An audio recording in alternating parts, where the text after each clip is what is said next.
The issue of strained race relations is education.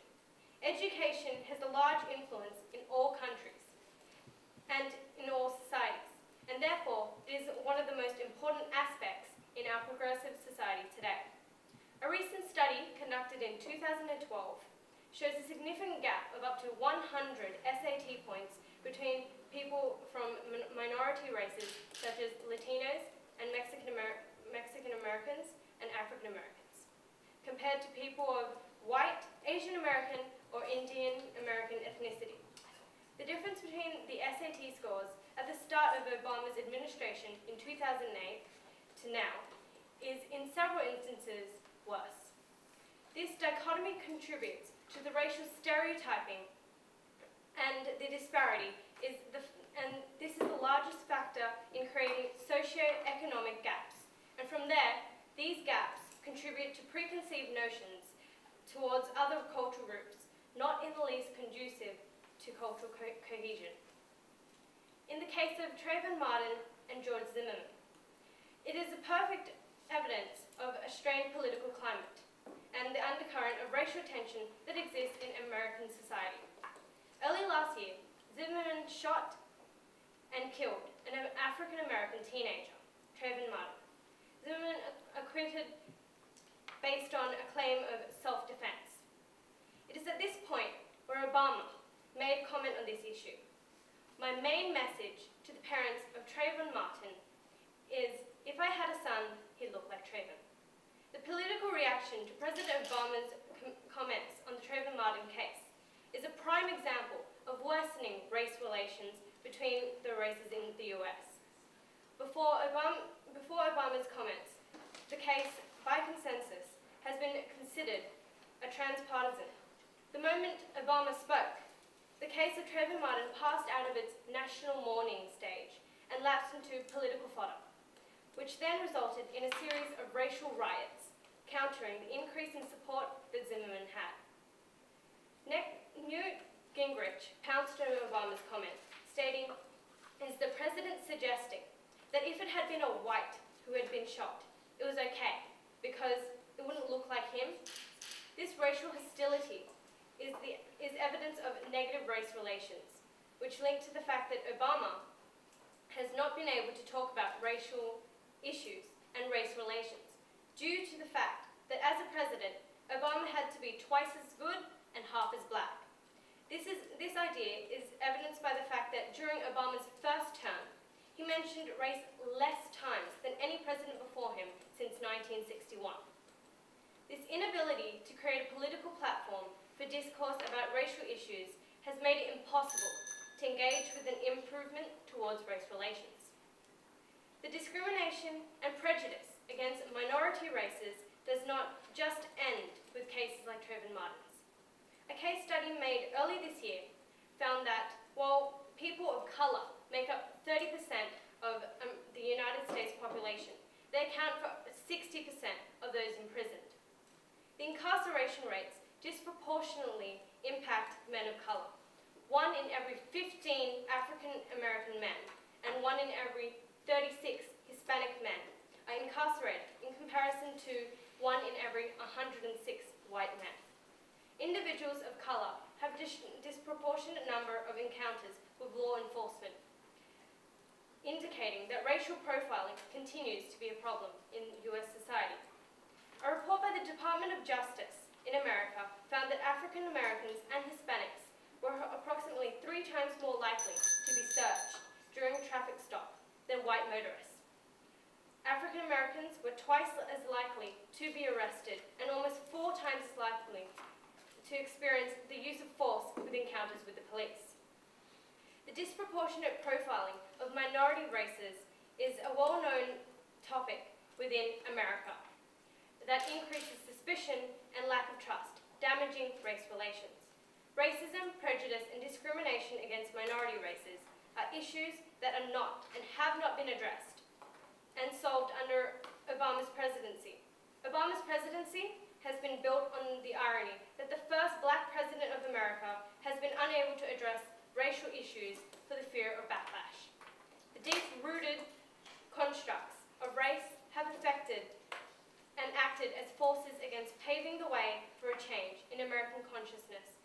regarding cultural harmony. Thank you.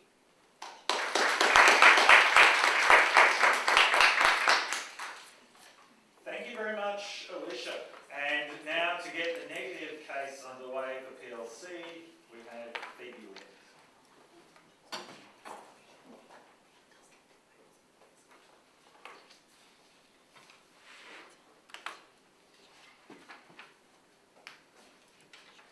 Ladies and gentlemen, despite the hyperbolic statements put forward by the opposition, the response that the recent Trayvon Martin case elicited from the general public is in itself indicative of shifts in America's social paradigm. The social outrage caused by such an event shows clear improvement in regards to race relations, and these improvements can also be quantitatively shown through the breaking down of social barriers and changing levels of access for Black, white and Hispanic Americans. Furthermore, the founding of the Coalition of Cities Against Racism and Discrimination early this year is another indicator of positive changes occurring in regards to race relations as a result of the Obama administration. This evening I have two main issues of rebuttal, firstly on the expectations of Obama and his presidency, and secondly on indicators of racial inequality such as education. Initially, the American public had highly unrealistic expectations of Obama, and this has led to the perception of decreased race relations, as the American society expected fast and dramatic changes in regards to race relations after his election. But additionally, the very fact that these expectations actually exist denotes a desire for a shift in relations in the US, which I will further expand upon in my case. My second speaker will further elaborate on the motives for the media sensationalism in the reporting of the Trayvon Martin story, and furthermore, as I will later explain, race relation improvements are often preceded by racial tension. The expectations of Obama have extended into all spheres, including education. Worse SAT scores are actually partly due to the global financial crisis, and as a result have impacted on all groups and are thus not indicative of decreased race relations. And furthermore, college attendance notes for African American students are actually higher in proportion to their enrollment. This evening I will be speaking about ways of measuring race relations and how they have improved, as well as the progression of race relations throughout history. Our second speaker will be discussing the importance of perception, as well as media sensationalism and unreliability.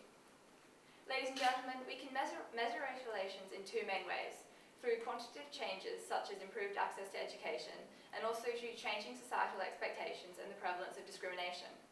Since Obama's election in 2008, racially motivated hate crimes have decreased by 20%, indicative of changing perspectives between Americans of different races. Additionally, the breakdown of social barriers between Americans of different races is also shown through changes in rates and approval of interracial marriage. Gallup polls have shown a 10% increase in approval of interracial marriage since Obama's election, and the number of interracial marriages themselves have also significantly increased, as shown through research carried out by the US Census Bureau. This level of acceptance is indicative of deep social change, as individuals are willing to share their entire life with those of different races. Furthermore, the implementation of Obamacare has improved race relations by facilitating affordable healthcare. African Americans experienced a poorer quality of healthcare than their white counterparts for 60% of quality measures, often unable to access prenatal care as well as adequate levels of immunization. Thus, white Americans were hugely advantaged in regards to access to healthcare, in which turn leads to dissatisfaction between racial groups. Indirect discrimination is inherent in a society in which such large gaps exist, and therefore the implementation of Obamacare, through decreasing these gaps, enables access to healthcare to improve, allowing greater access to education and employment through the long-term benefits of adequate healthcare. In conclusion, ladies and gentlemen, interracial hate crime and low levels of interracial marriage lie on two ends of a spectrum of negative race relations. Therefore, improvements in levels of interracial marriage, as well as decreased hate crime, represent improvement in race relations across the entire spectrum. Now, onto my second point, the progression of race relations throughout history. Ladies and gentlemen, major improvements in race relations and equality have always been preceded by escalating racial tension and violence. Take, for example, the abolishment of the slave trade, which was a major contributing factor in the outbreak of civil war, and the desegregation of the southern states, which was a time marked by increased racial violence such as lynching, hate crime, and institutionalized racism.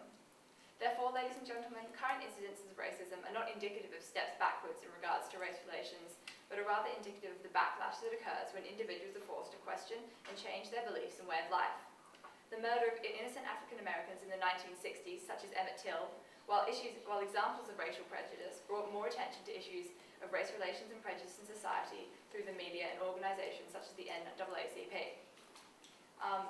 In the same way, the way in which Obama handled the Zimmerman-Martin case in a personal way resonated with many people, thus giving additional exposure to the case and highlighting areas of poor race relations, and this therefore acts as impetus for action towards improvement.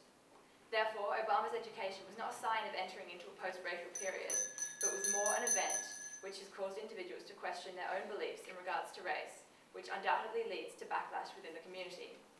In conclusion, ladies and gentlemen, improvements to race relations since the Obama administration can be measured in two main ways, both quantitatively through marked changes in rates of crime between races as well as incidences of interracial marriage, but also through social changes, through the way in which Americans of different races perceive themselves. Obama's election acted as the breaking of a glass ceiling, showing that to the national and international community the reality of an African-American president, and his second election further shows greater acceptance of those of different races in high areas of power within the country.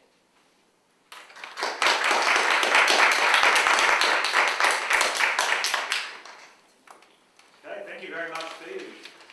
To continue the case for the affirmative, I now call on Christine Watts.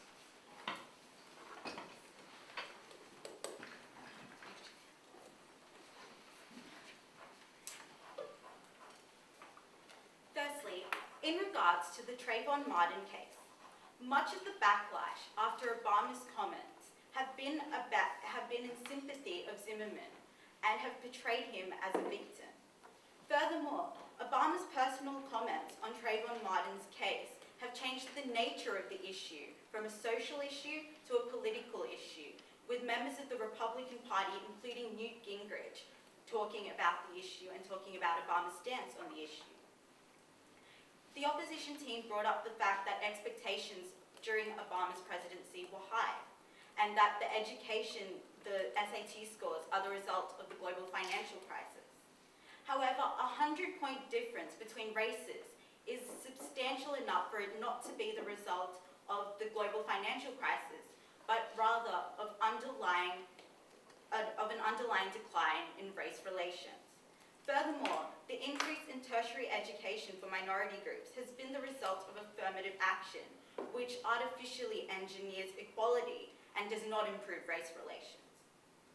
And finally, the Obamacare policy has not been implemented yet because of the lack of support from the Republican Party, particularly from the Tea Party caucus. The political climate in the US under Obama's presidency has changed substantially. The Tea Party caucus, a section of the Republican Party which holds a significant number in the House, has a growing level of support for their ideology. These ideals include limiting immigration, the need for Americans to be fluent in English, and for special interest policies for disadvantaged groups to be eliminated. Members of the Tea Party movement have been outspoken critics of the food stamp and social security systems in the US, which benefit minority groups disproportionately more. With a movement like this holding so much power in Congress, evidenced through their role in the recent shutdown of the US government, it is difficult to pass the laws necessary to improving economic justice, a precursor to positive cultural relations. This deadlock has impacted on the way minority groups are perceived by both themselves and others, creating a gulf between cultural segments of society. As a result, racial cohesion has been inhibited. In 2010, a new law was introduced in Arizona that gave police the power to demand to see any person's identity papers, specifically those of a Hispanic origin. This law ultimately means that any person of Hispanic origin, no matter if they are a permanent resident or a citizen, must at all times carry around ID to prove that they are American. This has understandably led to a deterioration in race relations between the Hispanic community and greater society, not just in Arizona, but in the rest of the country. Furthermore, in New York in 2009, 84% of people questioned by the police were either black or Latino. In 2011, this number increased to 87%. Both of these cases exemplify racial profiling, which has increased tensions between the races in the US. In both instances, negative stereotypes have been perpetuated, and racial intolerance has been legitimized before the law. Race relations have not improved because these racial stereotypes are still strongly supported by legal bodies. In June of this year, the US Supreme Court repealed an important section of the Federal Voting Rights Act of 1965, which had served to protect the democratic rights of minority races. This law, in its original form, made provisions for the federal oversight of any state's laws that might deny African Americans the right to vote. In 2006, before Obama's presidency, an amendment was made to this law that also protected the rights of minority groups. Now, because of an increase in just the African American vote in the past two elections, the US Supreme Court repealed the enforcement mechanism in this law, making it obsolete. Only the rights of African Americans were acknowledged in this change. There has not been a substantive increase in the vote of people from non-English speaking backgrounds, including Hispanics, who make up a significant proportion of the population. By prioritizing the needs of the African American community above other minority races, an underlying current of racial tension is created, which has damaged racial relations. Race relations in the US have not improved since Obama's presidency, for the reasons above.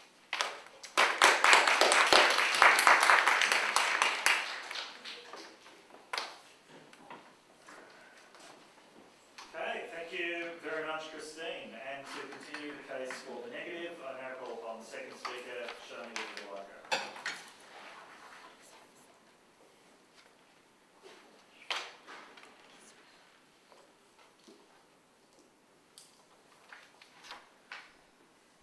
Ladies and gentlemen, today we have two teams that are disagreeing on what exactly leads to long-term change. What will make the United States in the long term have a better race relations?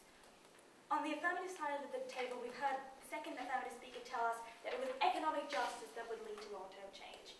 Whereas we on the negative side have brought you a nuanced view in which many indicators have been changing throughout the Obama administration that will in the future indicate long-term change. We think that, unlike the opposition has said, in a society where the social issues are becoming the political, this is a society that is well on the way to long-term change. Today I have two main points of rebuttal.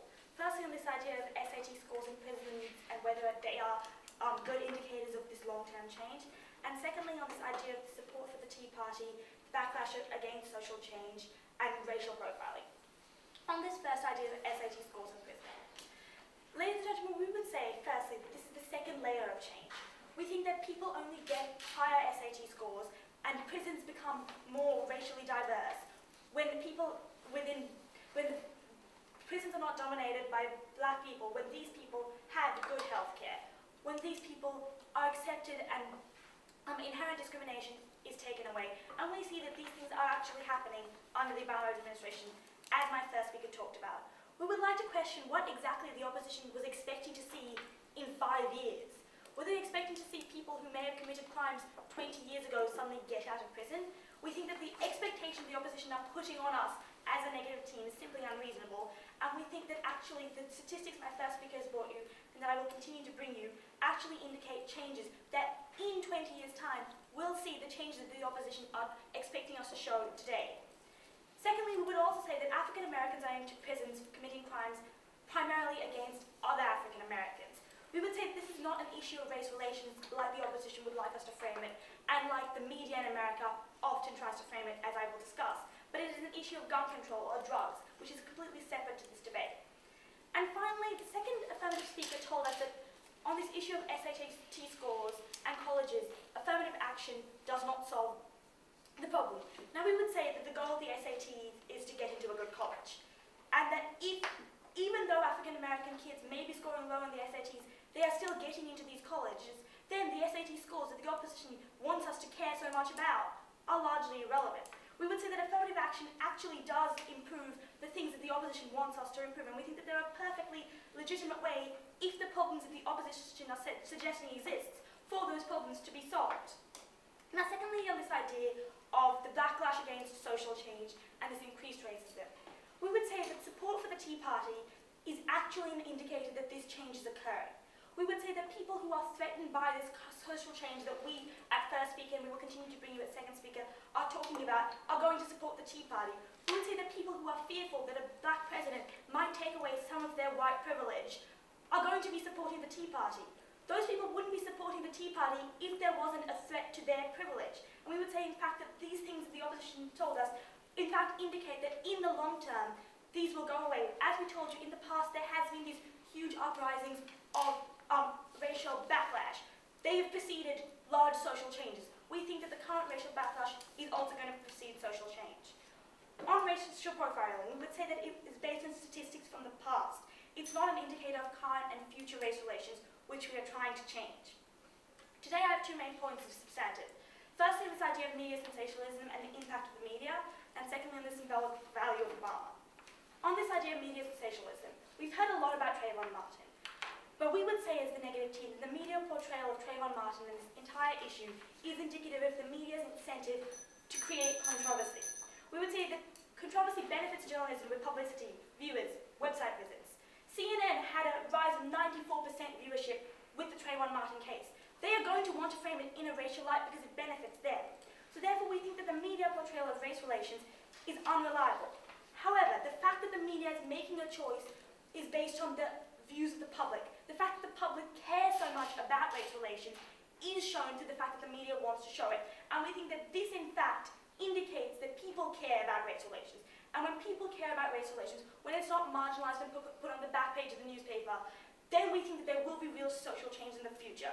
The opposition says the social should not become the political. We would say that the opposition wants Obama to look at social issues and take them into the political sphere. They are contradicting themselves.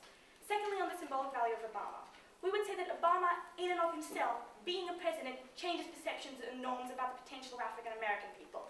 For both people who are white, people who are black, they see someone who looks different inhabiting the most powerful position in the world.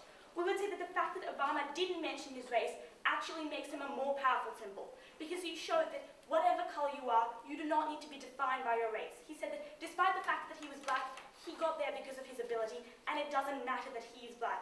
He is not defining himself by his race, he's defining himself by other factors, and we would say that this is what we want in this long-term change in the future. So in conclusion, we have shown you that our side of the debate shows both long-term change and has a clear idea of what that will look like, and therefore we are proud to negate.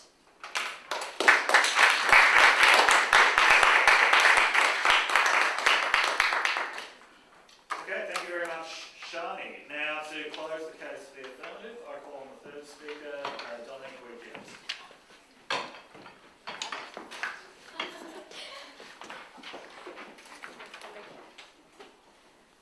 Good morning, Chairperson, ladies and gentlemen.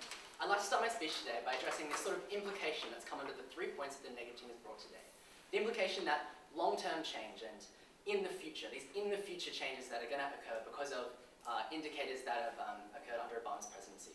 But I'd like to reiterate the definition as set by our affirmative speaker, first affirmative speaker, is that the definition of racial relations being the harmonious relations between races under Obama's presidency. The affirmative team has brought up, the negative team has brought up points about how the progression of race relations comes with racial tension. But we'd like to just argue that racial tension is in the now. The negative team is making predictions to the future about what these tensions are going to lead to. But as far as the topic is set today, we believe that the racial tensions are set now, and the negative team has essentially agreed with us in saying that these racial tensions do exist.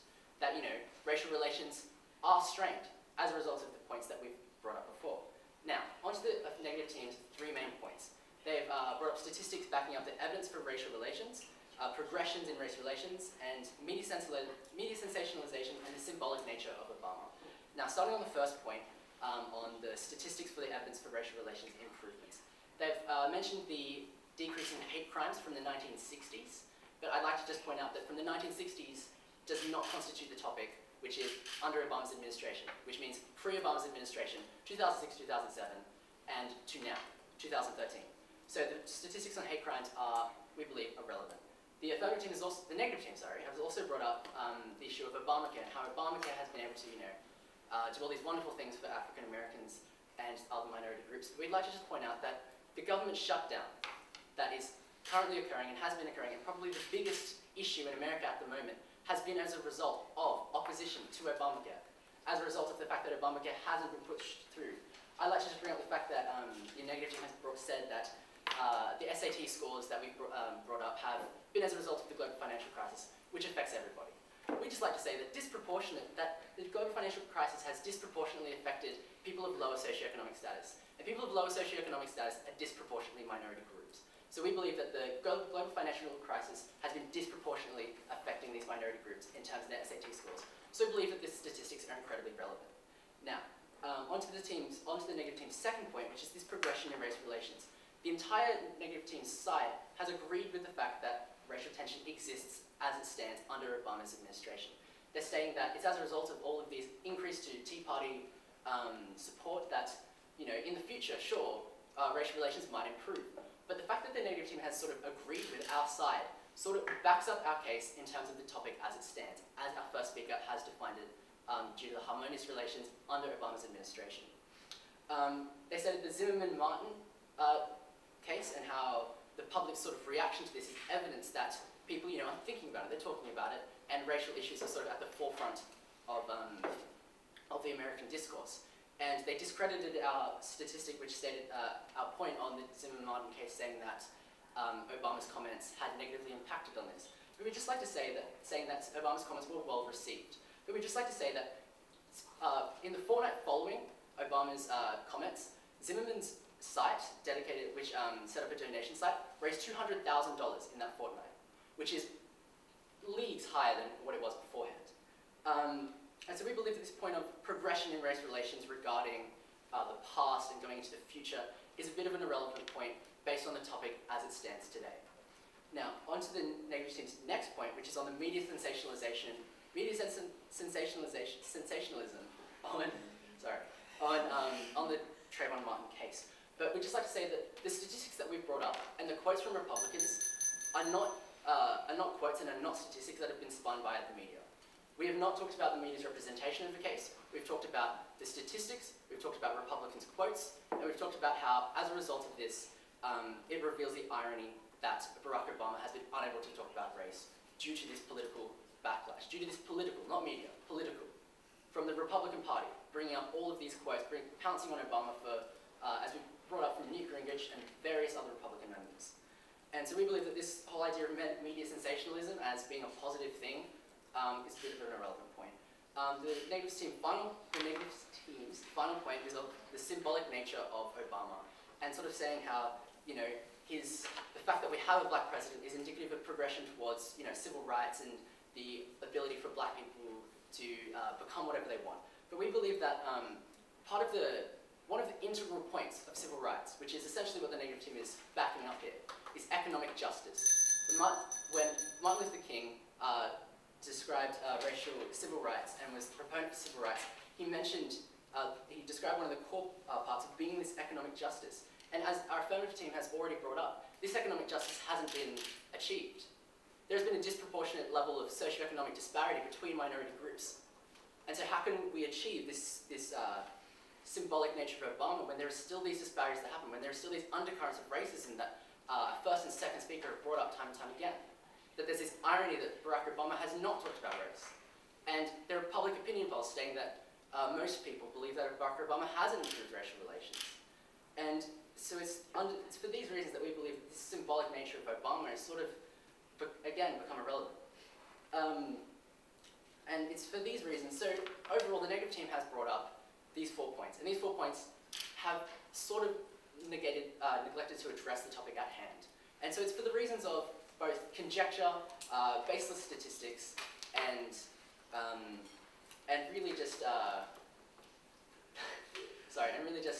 irrelevant arguments that we're proud to affirm. Thank you.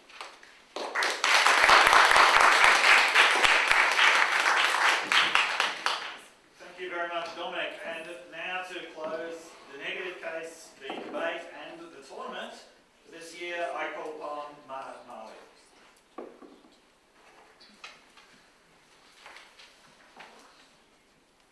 Ladies and gentlemen, today we had an opposition that tried to say that race relations ultimately means absolute harmony, and that's what the ultimate goal of today's debate was. However, if African Americans were perfectly happy being slaves, then we would still have slaves today. We would say that as the negative, we prioritize the idea that race relations are based on tensions that are ultimately resolved. And the fact that tensions have arisen, that there is public awareness and debate in the United States, indicates a greater interest in racial issues and also a change for the better. So we felt that there were three main questions that rose from today's debate. Firstly, what should have Obama done under his administration? How were these expectations that were set up before his ultimate election, how did these affect the perception of his presidency? Secondly, how should we measure improvement under his administration? We had a lot of different tests on what ultimately denotes improvement, and that's what the second question I felt was. And finally, what are the other external factors that influence race relations, as in the politics, media relations, Obamacare, and other specific policies that were raised? So we felt that they had a multiple number of contradictions in today's debate. Firstly, they said that politics and the media are ultimately separate paradigms, that we don't see how do politicians reach us via the media. And media have a great amount of influence on the way that politicians such as Newt Gingrich are presented to us, who's also shown on Fox News. So we see that media here did play a vital role in showing improvement under Obama's administration. But onto the first question, what should Obama have done under his administration? The opposition came up and said that he had to be twice as good and he was only half as black. We'd never say that Obama characterized himself as a colored or non-colored president. He made a distinct point to never characterize himself as either, and rather allowed the American public and ensured that the American public judged him on his policies. That demonstrates a racial improvement, where race no longer becomes an issue within politics, within the Senate, and within the creation of political bills and the further of American citizens in general. And Obama stated in 2008, "I'm America's president, not Black America's president." Ultimately, that connotes the ideal that Obama was not here simply to improve race relations. He also came to do a fantastic job as a president for which he had been elected. The highly unrealistic perceptions that the American public had before his election, and their subsequent, perhaps, disappointment, as their third speaker mentioned, that perhaps most Americans believe that the race relations haven't improved, we didn't feel was a good test to see whether race relations had improved in the United States, because we felt that these perceptions were entirely subjective. And finally, they said that he ignored his race, and then went on to say that if he had a son, he'd look like Trayvon. We'd ultimately say that the opposition would have Obama do everything and nothing at the same time. Ultimately, the symbolic nature of Obama was the fact that a black president was elected and broke a glass ceiling and showed perhaps younger students that they could aspire to be like President Obama. But beyond that, we think that Obama, under his administration, has done quantifiably good things, and we can see that certain statistics have ultimately improved race relations. So that leads to the second question, that ultimately, social issues are political issues, and that in this debate, the two spectrums that were raised, firstly, the media presented that race relations were vital, that a black man has been killed by a white man, so the white man should be put in jail. Ultimately, what then came out in the media was actually there were state laws which were different. There were self-preservation laws, there were gun laws, there were laws about this neighborhood watch, and that actually was a part of the legalized system. But we felt that this large amount of discourse and racial riots regarding the racial thing was actually very, very important in terms of improving race relations, because we didn't put a white man in jail because we felt that we felt that it was a hate crime. We acquitted that man from jail because the law within that state actually proved that he was innocent. And that denotes the idea that largely George Zimmerman has not been killed. That shows that race relations have improved, that America is not relying solely on hate crime. As well as this, we felt that SAT scores are based on low socioeconomic status and bad schools. We felt that this is based on the jobs that these people have, and this is based on changes that happened years ago. The fact that the African Americans were slaves hundreds of years ago is going to affect the fact that they don't get good SAT scores today. That has nothing to do with Obama. We also felt the idea that racial profiling and incarceration are based on long-term and previous statistics. So if you look back to statistics from the 2000s, you have the majority of African Americans committing crimes, and therefore that racial profiling is continuing on today. We would also say that racial profiling has decreased, but also that what they failed to discount was that race relations is between races. The majority of crimes of African Americans and Hispanics is against other African Americans and Hispanics. That's not race relations. Because it's not interracial. That's just black people killing black people. And we felt that this was largely irrelevant to today's debate. And finally, what are the other external factors that influence race relations? We felt that this increased support for the Tea Party and has radicalized some individuals because they resent the change that is currently occurring in the United States. We felt that statistics like interracial marriage were far better ways of measuring race relations, because it means that we're willing to have a life partner who is of a different race, and that denotes a personal and significant change. We felt that crime rates and incarceration rates, which are long-term rates, don't actually show this. As well as this, we felt that the idea of the removing of the enforcement within the bills perhaps demonstrates the idea that could perhaps denote prejudice, but could also perhaps denote the fact that more minority groups are voting every year in American elections, and that this enforcement perhaps isn't required. And finally, Obamacare was due to the Tea Party government shutdown, and that shows just the sheer extent of the dislike of this change, but the fact that the change is occurring nevertheless, because Obamacare has gone through. Ultimately, we felt that we presented a spectrum today, one on hate crime and one on interracial marriage. All of those statistics have improved. We felt that the long-term things that have been affected by historical factors are going to take a great deal of time to change, and therefore they were deemed irrelevant. We felt that the opposition's at sometimes dismissive approach to our case ultimately didn't help them in improving that race relations had overall declined.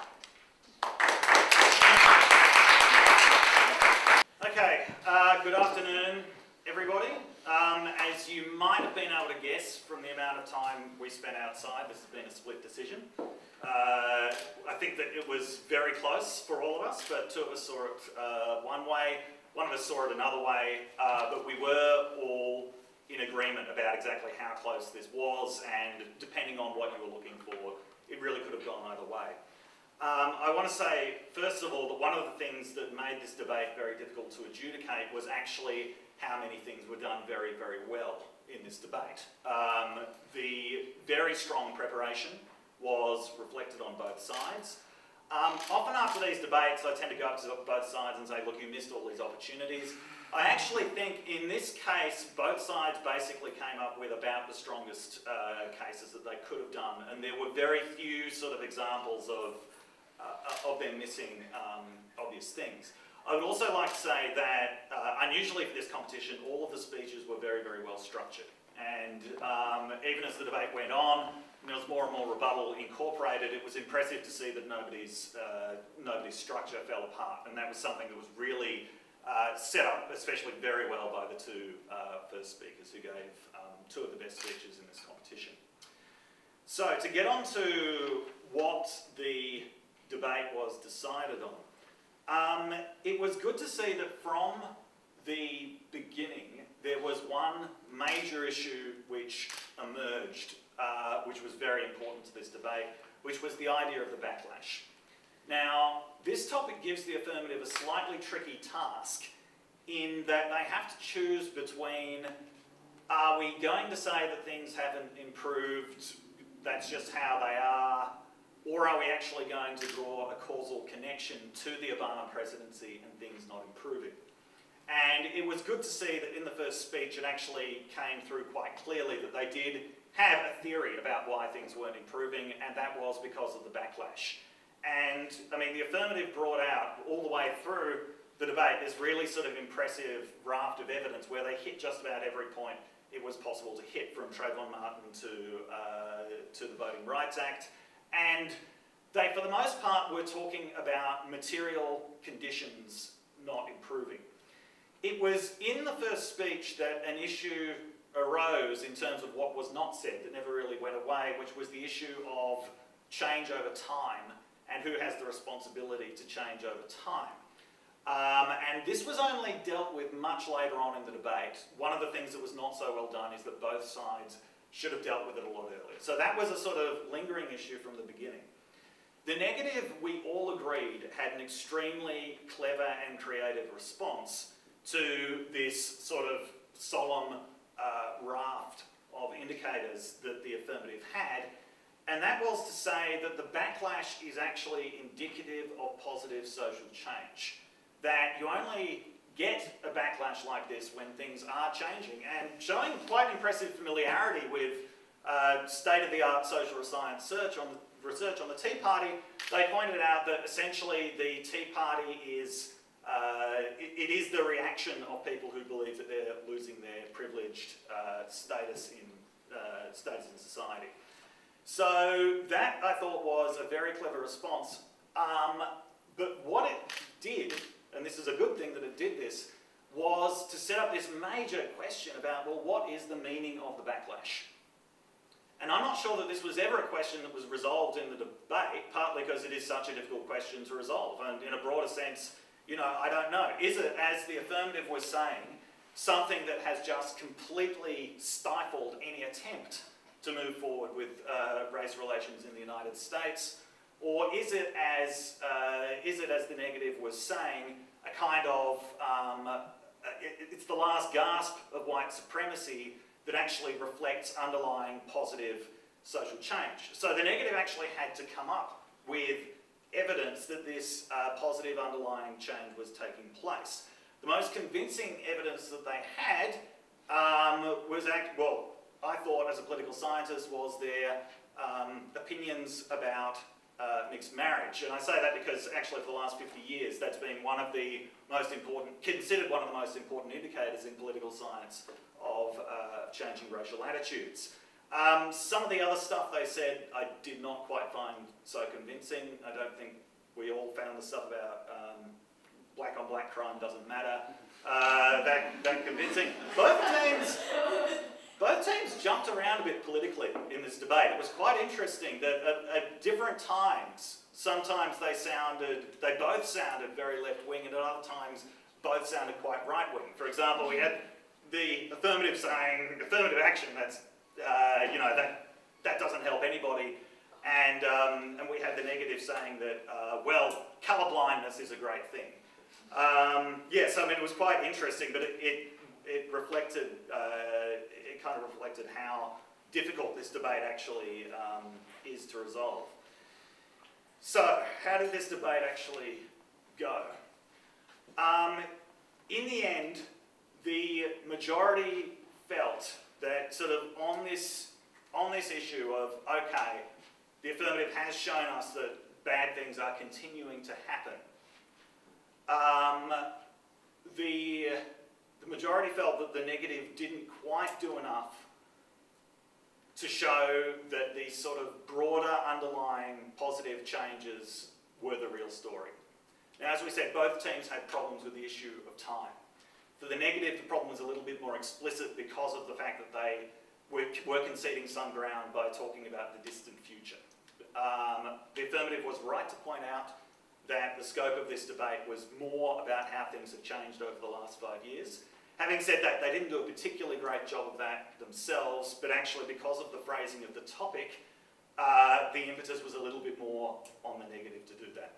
So this for me was a very, very difficult decision. If this had been scored in conventional terms, it would have been about a half a point difference. Let me reiterate that this was a split decision, but by the narrowest of margins, this debate's gone to the affirmative.